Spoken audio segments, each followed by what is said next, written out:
អូខេតោះថ្ងៃនេះចង់បង្ហាញអ្នកគ្នាអំពីការធ្វើ film look ដោយយើងប្រើប្រាស់ជាមួយនឹង plugin មួយដែល develop ដោយខ្មែរយើងគឺបងនៅស្វណ្ណរតអញ្ចឹង plugin របស់គាត់មានឈ្មោះថា Real Skill Film Pro អញ្ចឹងចង់ដឹង plugin ហ្នឹងសម្រួលការងារយើងបានកម្រិតណាយើងមកតេស្តអនុវត្តជាមួយគ្នាអញ្ចឹងជំនាញដំបូងយើងធ្វើការ transform ជាមួយនឹង footage របស់យើងមកកាន់ Rec 7 online មកដោយយើងធ្វើជាមួយនឹង IODT ទាក់ទងនឹង input device transform ហើយនឹង output device transform អញ្ចឹងអាកន្លែងហ្នឹងខ្ញុំគិតថាគ្នាយើងដែលប្រើ DaVinci Resolve គឺយល់ហើយបន្តមកទៀតយើងបង្កើត serial node មួយទៀតមកខ្ញុំដាក់ឈ្មោះថា Real Skill នេះអញ្ចឹងយើងអាចធ្វើការទាញជាមួយនឹង plugin របស់គាត់ចូលមកកាន់ node កណ្ដាលហ្នឹងមកអូខេអញ្ចឹងពេលដែលយើង apply មកគឺវានឹង set មកជាមួយនឹង preset មួយដែលគាត់ដាក់ថា clean natural នេះឬក៏យើងហៅវាថាជា natural look ណាអញ្ចឹងបច្ចុប្បន្ននៅកន្លែង preset look ហ្នឹងគឺគាត់មានតែពីរទេមាន natural ហើយនិង cinematic ហើយគាត់ក៏កំពុងតែធ្វើការ develop ទៅលើ look របស់យើងបន្ថែមទៀតដែរតោះឥឡូវខ្ញុំយកជាមួយនឹង cinematic មកអញ្ចឹងយើងគិតថា footage របស់យើងវាចាប់ផ្ដើមចេញអា film look ហ្នឹងមកហើយអ្នកនេះអាចធ្វើការ manipulate វាបន្ថែមមកនៅខាងក្រោម preset look របស់យើងនេះគឺយើងមានជាមួយនឹង white balance អញ្ចឹងក្នុងករណីដែល footage របស់អ្នកគ្នាវាខុស white balance អីយើងអាចធ្វើការសេរីជាមួយនឹង temperature នៅកន្លែងហ្នឹងបានណាបន្តមកទៀត tool នៅខាងក្រោមនេះអ្នកគ្នាអាចធ្វើការ fix ជាមួយនឹង exposure contrast highlight អីផ្សេងៗគឺមាននៅលើនឹងស្រាប់តែម្ដងអញ្ចឹងឧទាហរណ៍ថា footage របស់យើងនេះយើងឃើញកន្លែងនេះយើងឆេះហ៎អញ្ចឹងខ្ញុំធ្វើការដកជាមួយនឹង highlight នេះខ្ញុំទាញវាចុះមកបន្តមកទៀតយើងធ្វើការដកជាមួយនឹង highlight rank របស់យើងបន្ថែមបន្តិចទៀតនេះ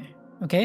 អញ្ចឹងកន្លែងនេះវាអត់ទាន់មានជាមួយនឹងប៊ូតុង editable សង្ឃឹមថាគាត់នឹង develop កន្លែងហ្នឹងបន្ថែមដើម្បីយើងអាចមើល before and after អញ្ចឹងណា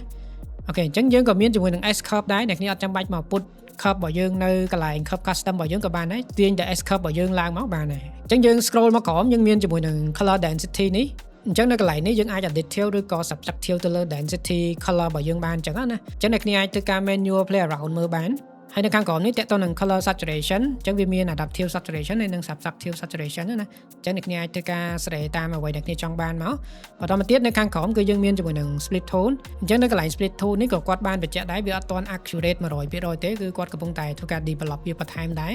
អញ្ចឹងតើតើនឹង split tone បើសិនជាគ្នាធ្លាប់មើល tutorial របស់ខ្ញុំគឺដឹងហើយគឺជាការបន្ថែមពណ៌ត្រជាក់ចូលទៅតំបន់ shadow ហើយបន្ថែមពណ៌ក្តៅចូលទៅតំបន់ highlight ណាអញ្ចឹងអ្នកគ្នាអាចធ្វើការសេរីទៅតាមអីដែលគ្នាចង់បានមកចូលមកដល់កន្លែងនេះតាក់ទងទៅនឹង film texture ដែលយើងស្គាល់វាថាជា film grain ហ្នឹងអញ្ចឹងបើគ្នាអត់សូវយល់តាក់ទងនឹង film grain ហ្នឹងទេគាត់ក៏មាន preset ឲ្យដែរអញ្ចឹងគ្នាអាចប្រើ preset បានណាជាទូទៅខ្ញុំប្រើជាមួយនឹង35 album នេះអញ្ចឹងយើងអាចមើល before after នេះ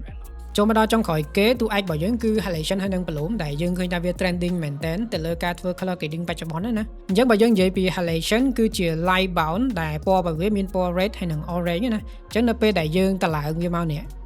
ឃើញកន្លែងដែលមាន bright light យើងឃើញមានពណ៌ orange ចូលមកតោះណាចំពោះ bloom វាជាប្រភេទ scatter light ដែលវា match ជាមួយនឹង light source របស់យើងយើងឃើញកន្លែងនេះមានពន្លឺអញ្ចឹងនៅពេលដែលយើងតម្លើង bloom មកគឺយើងនឹងបាន organic glow នៅកន្លែងហ្នឹងដែលភាគច្រើននៅពេលដែលគ្នាចង់បាន vibe បែប dreamy បែប soft បែប diffusion អីហ្នឹងគឺយើងប្រើជាមួយនឹង bloom ហ្នឹងឯងចំពោះ halation វិញនៅពេលដែលយើងចង់បាន vibe បែប analog បែប vintage អីគឺយើងប្រើជាមួយនឹង halation ហ្នឹងច្រើនអូខេអញ្ចឹង plugin របស់គាត់គឺមានប៉ុណ្ណឹងអត់សូវមានច្រើនដូចរបស់គេទេបើយើងប្រៀបជាមួយនឹង Dehancer វារៀងមានច្រើនបន្តិចប៉ុន្តែវាតម្រូវឲ្យអ្នកត្រូវយល់ដឹងច្រើននៅលើហ្នឹងដែរណាប៉ុន្តែអ្វីដែលខ្ញុំគិត plugin Real Skill នេះគឺគាត់ព្យាយាម develop មកដើម្បីឲ្យ user គាត់